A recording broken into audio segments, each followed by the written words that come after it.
What is happening, guys? Welcome back to Redbeard's Garage. And a lot of people's been asking about the new Duromax 500cc engine. This is a single cylinder engine. It's basically a beefed up version of their 440cc. It is called the XP20HP. I'm guessing this is the pull start version. The electric start normally has an E at the end of it. So today we're going to take a first look at it, and then the next video we're going to be installing this on one of our test frames to see what kind of power it makes. It seems like it's a 20 horsepower engine, and it makes 22.87 foot-pounds of torque stock. Has a bore of 94 millimeter and a stroke of 72 millimeter. So it's going to be a hoss of an engine. I don't know how much, we haven't pulled it out of the box, so I don't know how much bigger it is than a 440, but we're going to find out. So let's get this puppy cut open. 77 pounds. Don't skip leg day. Lift with your back. Twist when you pull up, so you can get it out. You're really strong. So this is the new 500cc hog. Hallelujah.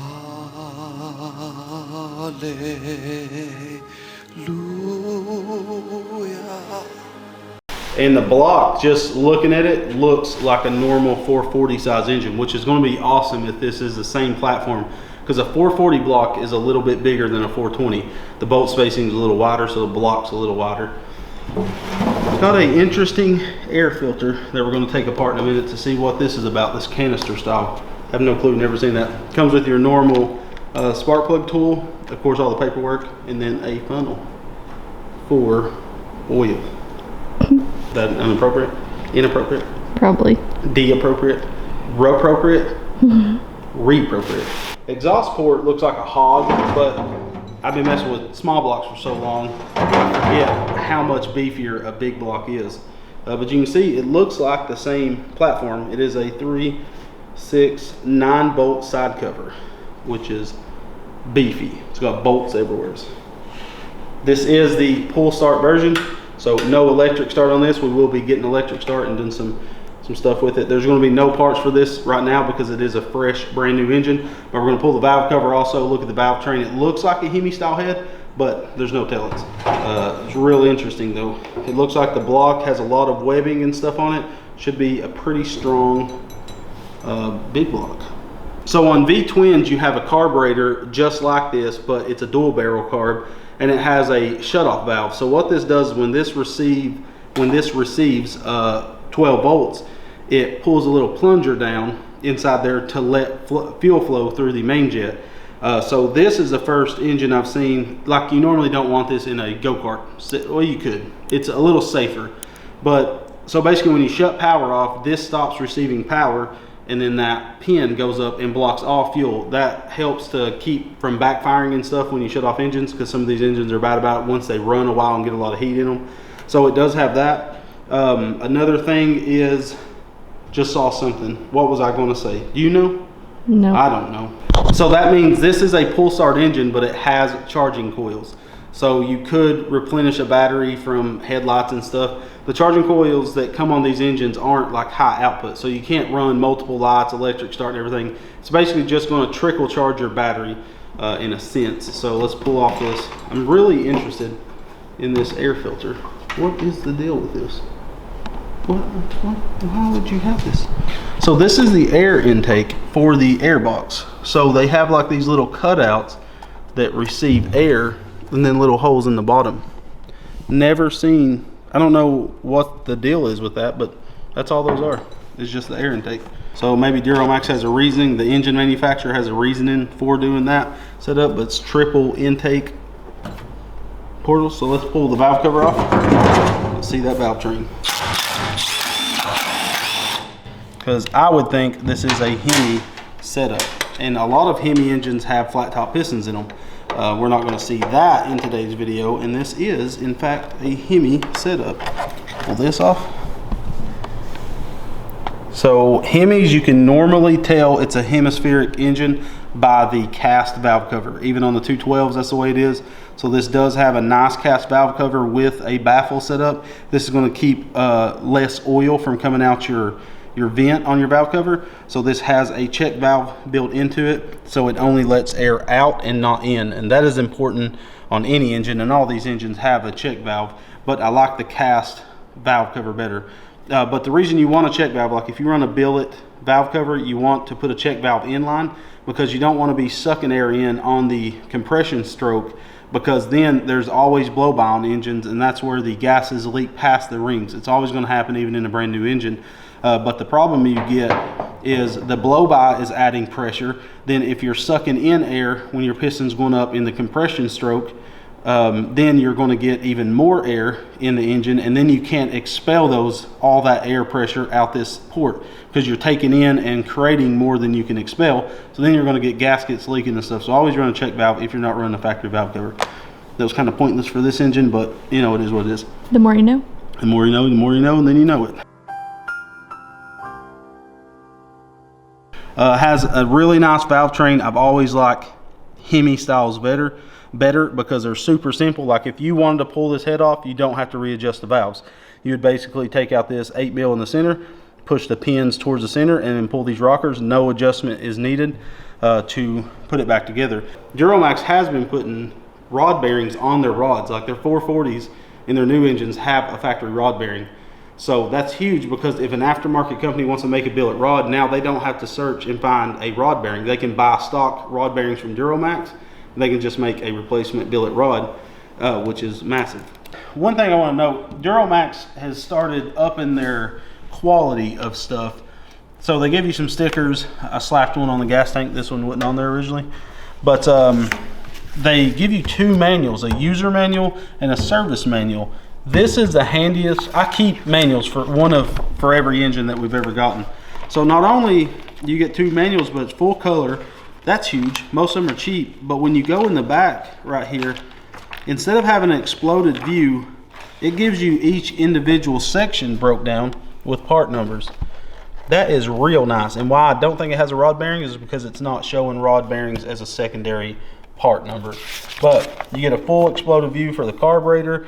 So if you ever did need to buy a part, which we know everything off the shelf, most likely it's going to fit this in gaskets. Well, actually, no, probably not.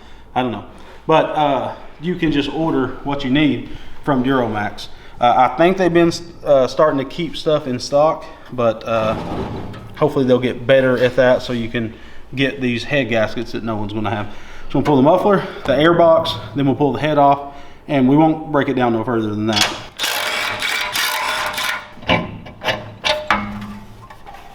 Normal big cast elbow. If you ever want to mount a turbo one, this will almost flange up to a turbo. Don't you tempt me. If you are going to run an aftermarket header, you do need to buy some different studs or run spacers. You can see that these are slick because of the thickness of that cast.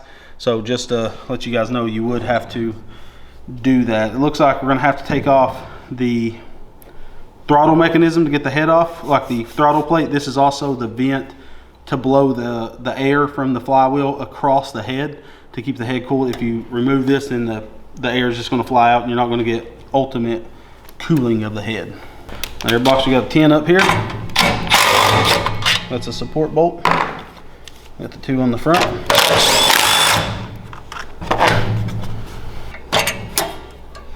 Unhook that spring. So here's that power wire we was talking about that goes to the shutoff valve. So we will have to take it off. I mean, we're not going to right now, but that, like I said, is an electronic pin that pulls down when the engine's on. Look at the choke though. It has breather holes in it. Never seen that before. Has a nice adjustable, oh, it's an adjustable carb too. They put an adjustable needle. Most carbs this is capped off, so that's really nice. So this is a better carb than you would get with a normal 440 or something. And you don't need a choke retaining bracket. It's screwed on. No other choke like a Predator one just falls right off once you take the airbox off. So that's why aftermarket air filter adapters have the little flip over hat. I'm gonna see if this is the same. So this is the new one off the 500cc. This is a 440. So they are different. They're clocked different. So now we got to take heat shields off. The side cover is bolted to the head. Take that off. This one right schmear, need an extension. My mood just went to 200. You know, your tools, the Bible says God will supply your needs. And you need tools to do stuff. I've been needing more though.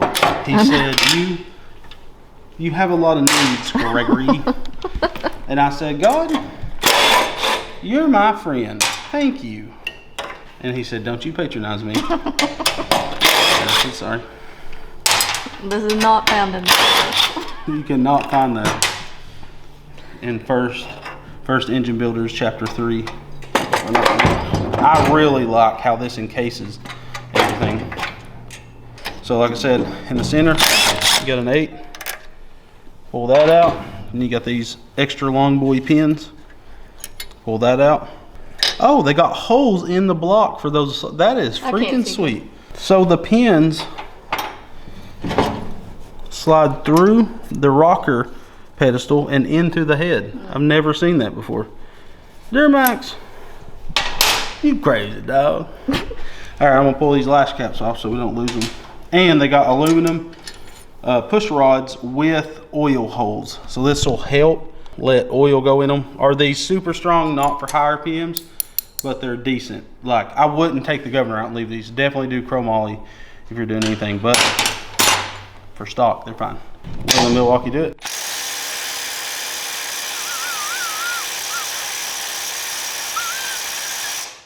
That's loud.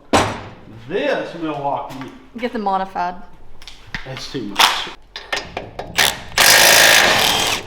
Those mothers is tight. What is the torque spec on those? I'm about to look. And another thing, another big kudos to Duromax. You go to the back of the book. Of course, it gives you maintenance stuff. We're going to say built, blown up. Where was it at? A full list of torque values. Thank you. Cylinder head bolt is what? 59. 59 foot-pounds. What does that compare to? That's a lot. 59 foot-pounds plus or minus 2 foot-pounds. And these are beefy studs. I mean bolts. Those are massive son of a guns. So that's the 500. This is a 440. So this, if I'm thinking correct, the 440 is, you think I remember it, is 25 foot-pounds. 25 foot-pounds. So more than double.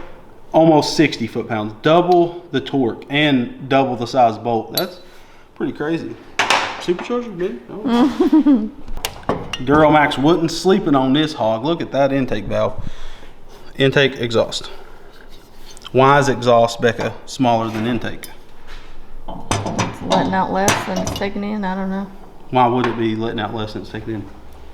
Because you're burning up some of it. Bayo! Look at my woman knowing things and stuff. Okay. I've only been in here for 7 years. 440.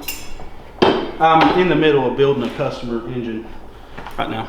Customer's about to get that. So look at that. This is a 440 valve. And that's the 500 intake and exhaust. So I'm guessing it's going to be a couple millimeters bigger each. Let me go grab a. So this is the exhaust valve for a 440. We're going to open this hog up. And it looks like it is.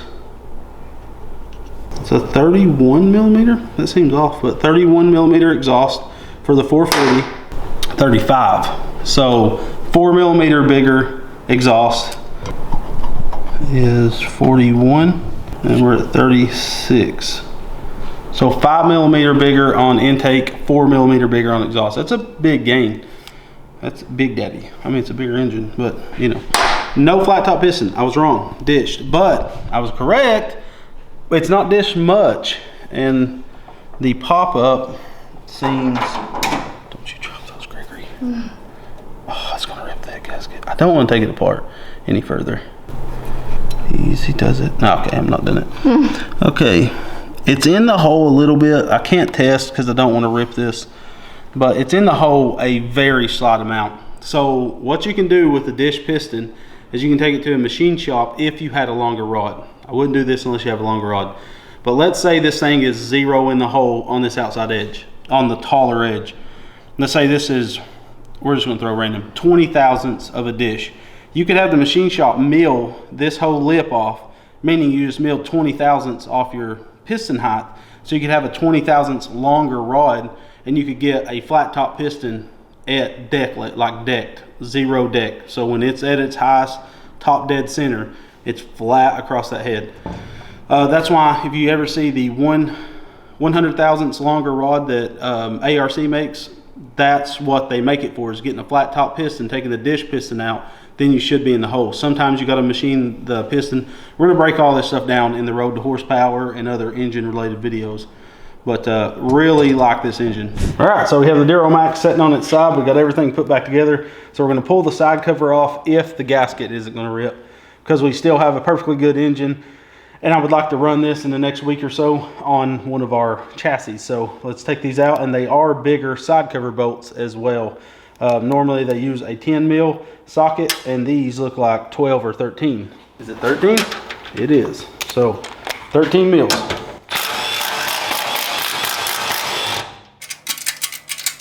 Come on, don't do this to Papa.